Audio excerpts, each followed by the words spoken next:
আসসালামু আলাইকুম, আমি মনি। আমার পুচুদের মা। ঈদ মুবারক সবাইকে। তো গতকালকের ভিডিওতে তো বলছিলাম যে এবার আমাদের বাসাতে ঈদ করার কথা থাকলেও আসলে শেষমেশ আর করা হয়নি, বাড়িতেই আসা লাগছে। তো গতকালকের ভিডিওতে তো দেখছিলেন আমার রুমটার কি পরিস্থিতি। তো তারপর হচ্ছে রুমটাকে এখন গোছাই ফেলছি। আর আমাদের বাড়িতে এসে ফার্স্ট কাজই হচ্ছে রুমটাকে ক্লিন করা। তা না হলে হচ্ছে বসারও জায়গা নাই, কারণ বাড়িতে কেউই থাকে না। সারা বছর তালা বন্ধ থাকে, ধুলো বাড়িতে একদম ভূতের বাড়ি হয়ে থাকে।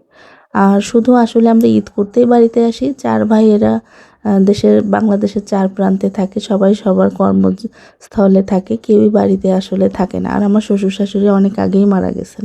আর বাড়িটার বয়সও তো অনেক, 40 বছরেরও বেশি বাড়িটার বয়স।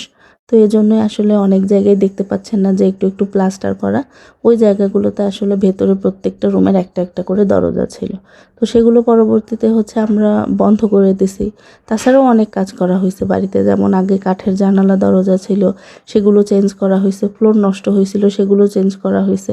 কিন্তু একবারে বাড়িটা আসলে করা হয় না, কারণ এই বাড়িতে আসলে পার্মানেন্টলি তো আসলে সবার থাকা সম্ভব না। যার ফলে আর করা হয় না, যতটুকু দরকার ততটুকুই করি। তাছাড়া প্রত্যেক রুমে ফার্নিচারও ছিল। আমি অনেক পুরনো ফার্নিচার, সেগুলো আসলে আমার মানে উম, বের করে আমি নতুন করে হচ্ছে নিজের মতো করে করে নিছি। খাটটা যদিও বাড়ির, কিন্তু প্রত্যেকটা ফার্নিচার আমার নিজের করা। খাট না, শুধু ফার্নিচার না, প্রত্যেকটা সাংসারিক রান্নার জিনিস থেকে শুরু করে সবই আসলে আমি নতুন করে কিনে কিনে রেখে আসছি। এই বেড কভার, পর্দা সব কিছু আমার নিজের হাতে করা। এগুলো ইউজ করে আবার আসার আগে ক্লিন করে রেখে তারপরে আসি। তো সবাই আসলে 4 ভাই একসাথে হওয়া খুবই কম হয়। এবার ঈদে মাত্র আমরা একাই আসছি, আর কেউই আসে নাই। আমরা আসলে কাছে থাকি, এজন্যই আসি। আর ওরা অনেক দূরে দূরে, এজন্য আসলে প্রতি ঈদে আসতে পারে না। তো যাই হোক, রুম টুম গোছানো শেষ। এবার আসছি ঈদের রান্না। এটা ঈদের আগের দিনের রাতের। আমি গরুর মাংস, মুরগির মাংসটা সুন্দর করে কষায় রাখতেছি। তারপরে হচ্ছে পুডিং আর হচ্ছে একটা ডেজার্ট রেডি করে রাখবো। আর আগামীকাল ঈদের দিন সকালে হচ্ছে আমি সেমাই, তারপরে হচ্ছে খিচুড়ি, বাকি যে ডেজার্টগুলো দেখতেছেন সবই হচ্ছে ঈদের দিন সকালেই করা। আর 9টার আগেই হচ্ছে আমার সব কিছু রেডি করা শেষ। বাসা তো এত সুন্দর করে পরিপাটি করার পরে ঈদ করতে পারলাম না। তো বাড়িতে এসে আসলে যতটুকু সম্ভব করার অতটুকুই করার চেষ্টা করছি আর কি। তো এই হচ্ছে আমার ফাইনাল লুক, মানে ঈদ ডেকোরেশনের ফাইনাল লুক। হ্যাঁ, কি বলো? তিতার জামা। হ্যাঁ, এটা তিতার জামা। এটা কিসের জামা? হ্যাঁ। এটা হচ্ছে পাঞ্জাবি।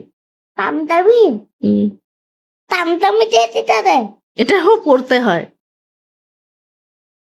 নামাজ পড়ে। হ্যাঁ, নামাজ পড়ে।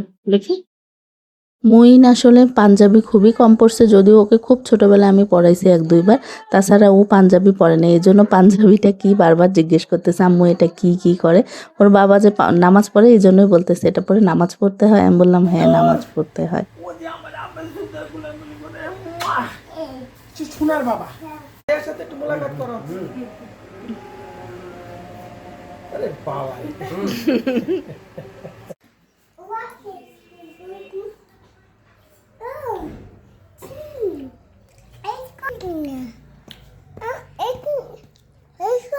আমি খাবাই দে মস্ত। এটা হচ্ছে পুডিং। পুডিংটাকে আমি সুন্দর করে 4 তারা স্টাইলে কেটে নিছি, যদিও তারার একটা সাইড আমার ছেলে একটু ভেঙে ফেলছে। আর এটা হচ্ছে সেমাই দিয়ে করা পাখির বাসার মধ্যে ডিম। তো আমার এই শ্বশুরবাড়ির পাশেই হচ্ছে আমি আমার বাড়ির কাজ শুরু করছি।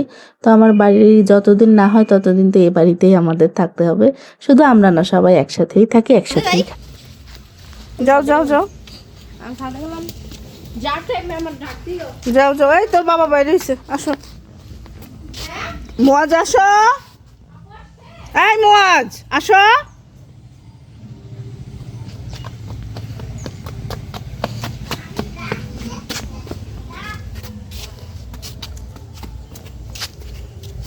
আসো আসো। মুইন বালু ধরে না, বালু ধরলে নিয়ে যাবে না বের করতে। ওখান থেকে নামো, বেবি চলে যাচ্ছে।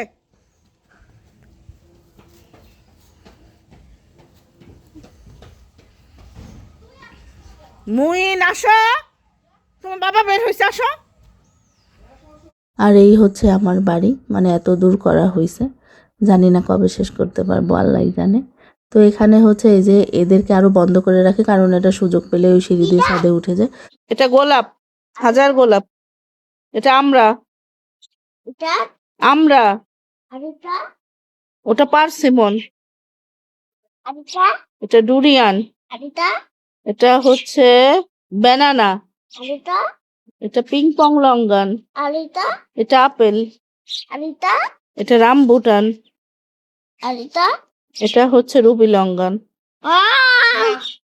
তো আমার এই নতুন বাড়ির সামনে বিশাল আমার মিক্স ফ্রুটের একটা বাগান আছে, ফলের বাগান, দেশি বিদেশি সব ধরনের ফল। সেটা আরেকদিনের একটা ভিডিওতে দেখাবো ইনশাল্লাহ।